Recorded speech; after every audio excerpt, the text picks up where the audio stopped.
Il existe un moment dans l'existence de chaque être humain où il réalise, avec une clarté douloureuse, qu'il a vécu en étranger face à lui-même. Vous vous réveillez un matin, regardez votre reflet dans le miroir, et cette personne qui vous observe semble porter un masque que vous ne vous souvenez pas avoir revêtu.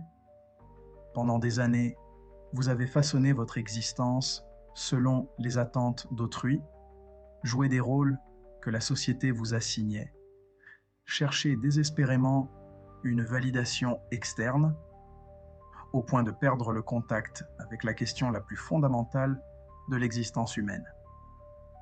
Qui suis-je réellement lorsque personne ne m'observe? Søren Kierkegaard, cette figure révolutionnaire de la pensée existentielle, comprenait cette crise d'authenticité mieux que quiconque.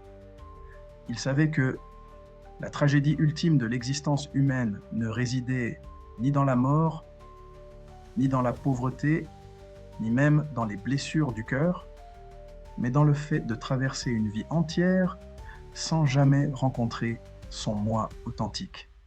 Kierkegaard écrivait « La forme la plus commune du désespoir consiste à ne pas être qui l'on est vraiment. » Et il découvrit que ce désespoir, cette déconnexion profonde de notre nature véritable, ne pouvait être guéri que par un seul chemin, l'embrassement courageux de la solitude. Aujourd'hui, je veux vous révéler pourquoi Kierkegaard considérait que la solitude n'était pas simplement bénéfique pour la découverte de soi, mais absolument essentielle.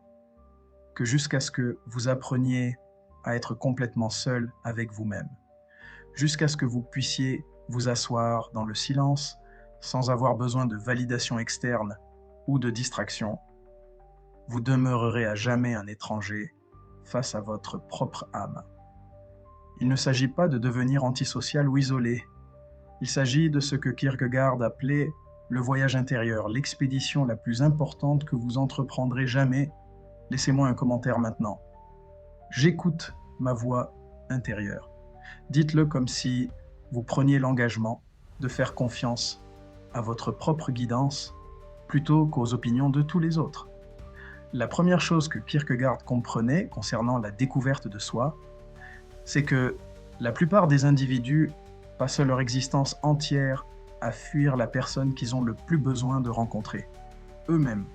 Vous remplissez chaque instant d'activité sociale, d'obligations professionnelles, de divertissement, de médias sociaux, n'importe quoi pour éviter ce silence inconfortable où votre voix authentique pourrait enfin avoir la chance de s'exprimer. Kierkegaard nommait cela la maladie mortelle. Non pas la mort physique, mais cette mort spirituelle qui survient lorsque vous ne devenez jamais qui vous êtes vraiment. Cet évitement n'est pas accidentel. C'est un mécanisme de défense sophistiqué que votre psyché a développé pour vous protéger de ce que Kierkegaard appelait l'angoisse de l'existence. Cette incertitude fondamentale et cette responsabilité qui accompagnent le fait d'être authentiquement humain, il est terrifiant de confronter la possibilité que vous ne viviez peut-être pas la vie que vous désirez réellement, que vous ayez peut-être passé des années à devenir quelqu'un que vous n'aimez même pas, que vous ayez besoin d'apporter des changements fondamentaux pour vous aligner avec votre nature véritable. Alors, plutôt que d'affronter cette angoisse, vous vous perdez dans ce que Kierkegaard appelait la foule, cherchant constamment la validation externe, l'approbation et la direction, parce que cela semble plus sûr que de faire confiance à votre propre guidance intérieure. Mais Kierkegaard découvrit que cette stratégie, bien que temporairement réconfortante, mène ultimement à ce qu'il appelait le désespoir. Cette souffrance spirituelle profonde qui provient du fait de vivre en tant que quelqu'un que vous n'êtes pas. Première révélation, la solitude révèle la voix sous le bruit.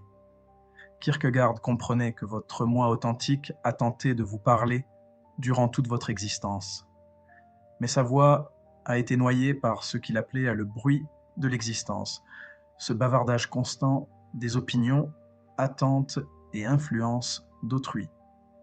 Dans la solitude, lorsque tout ce bruit externe s'apaise enfin, vous pouvez commencer à entendre ce que votre âme essaie de vous dire. Cette voix, ce que Kierkegaard nommait la voix de l'intériorité, ne s'exprime pas dans le langage de la logique ou des conventions sociales. Elle parle dans le langage de l'intuition, du désir authentique et de ce qu'il appelait l'intensité passionnée. Elle vous révèle ce qui vous importe réellement, non pas ce que vous pensez devoir vous importer. Elle dévoile vos valeurs genuines, non pas les valeurs que vous avez adoptées pour vous intégrer. Elle vous montre vos rêves authentiques, non pas les rêves que d'autres ont projetés sur vous. Mais voici ce que Kierkegaard découvrit. Cette voix n'émerge que dans l'absence d'influences externes. Tant que vous êtes constamment entouré par l'énergie, les opinions et les attentes d'autrui, vous continuerez à confondre leur voix avec la vôtre. Deuxième révélation. La solitude vous force à confronter ce que Kierkegaard appelait l'angoisse du choix. L'une des raisons pour lesquelles les gens évitent d'être seuls avec eux-mêmes, c'est que la solitude vous amène inévitablement face à face avec la réalité de votre liberté et la responsabilité qui l'accompagne. Lorsque vous êtes constamment distrait par des influences externes, vous pouvez prétendre que vos choix sont limités, que vous suivez simplement le chemin attendu de vous, que vous n'avez pas vraiment d'option. Mais dans la solitude, cette illusion s'effondre.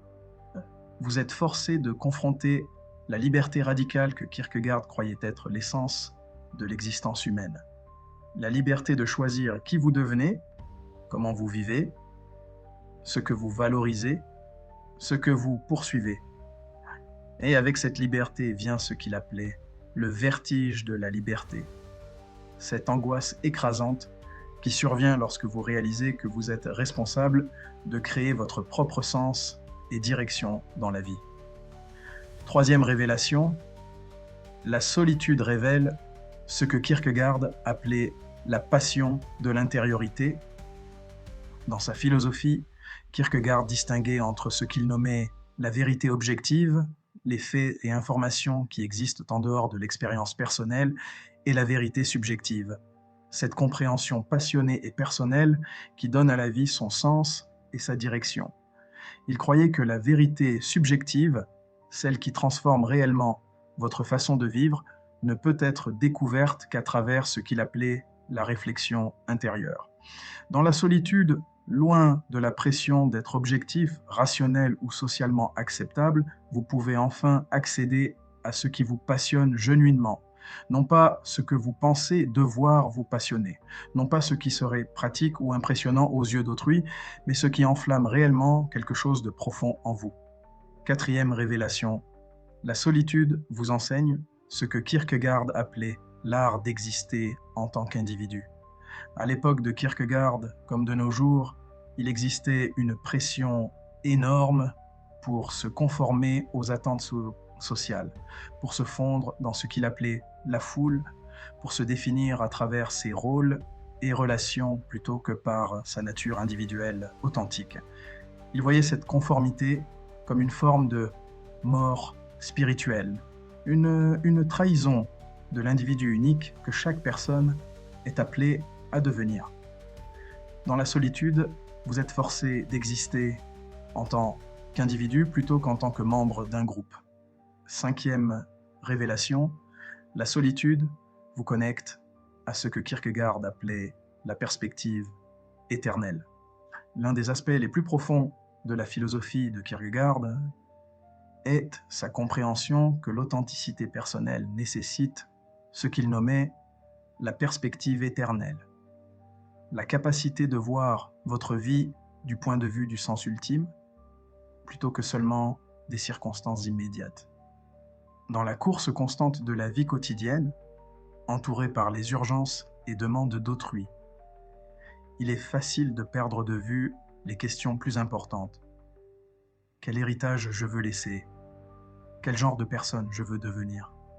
quelle valeur je veux incarner indépendamment des circonstances externes. Ces questions, ce que Kierkegaard appelait les questions de l'éternité, ne peuvent être proprement considérées que dans la solitude, lorsque vous n'êtes pas pressé par les demandes sociales immédiates ou distrait par la stimulation externe. Écrivez en commentaire « Je choisis l'éternel plutôt que l'immédiat ».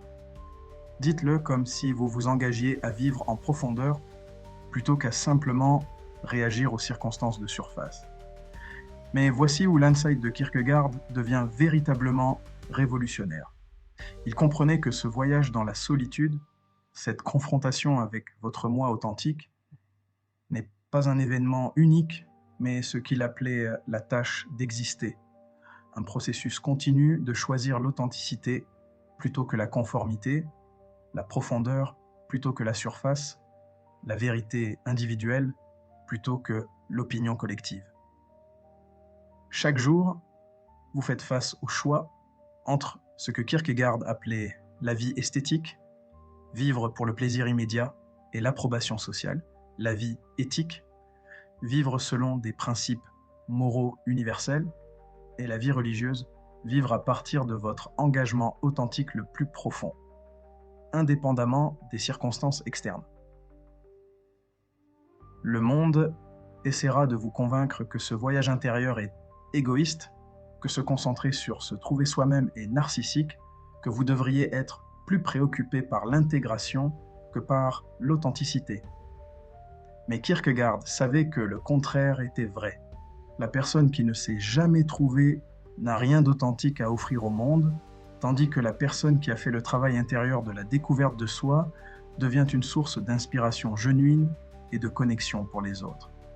Si vous avez évité la solitude, si vous avez rempli chaque moment de silence avec des distractions, si vous avez eu peur de passer du temps seul avec vos propres pensées et sentiments, Kierkegaard vous dirait que vous évitez le rendez-vous le plus important de votre vie, le rendez-vous avec votre moi authentique. Écrivez en commentaire maintenant « Je suis prêt à me rencontrer ». Dites-le comme si vous étiez enfin disposé à entreprendre le voyage intérieur que Kierkegaard savait être l'aventure la plus importante de l'existence humaine. Car lorsque vous embrassez finalement la solitude et découvrez qui vous êtes vraiment sous tout ce conditionnement social, vous ne changez pas seulement votre propre vie, vous devenez un phare d'authenticité dans un monde qui a désespérément besoin de personnes ayant le courage d'être genuinement elles-mêmes.